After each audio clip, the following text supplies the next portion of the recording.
Today I'm going to present my persuasive text entitled Say No to Plastic Pollution. Every day, our planet suffers from plastic pollution, a serious problem that threatens animals, humans, and the environment. Did you know that over 8 million tons of plastic enters ocean each year? This is alarming and dangerous for life. If countries around the world are taking action to reduce plastic pollution, shouldn't we join them too? After all, everyone is trying to help save the planet. I strongly believe that we must act now to protect our home. Plastic waste is plastic waste is harmful to marine life, causing the animals to become vulnerable and sometimes die. Can we really ignore the suffering of innocent creatures? Studies show that 90% of seabirds have plastic on their stomach. This shows that plastic kills, plastic destroys, plastic must stop.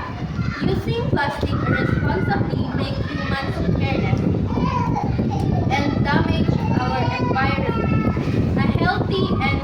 A healthy planet is the opposite of what we are leaving behind if we continue polluting. By switching reusable bottles, we become responsible and aware citizens. Expert from the Environmental Protection Agency or EPA confirms that reducing plastic can decrease pollution by 30%. Can decrease pollution by 30% in just 5 years.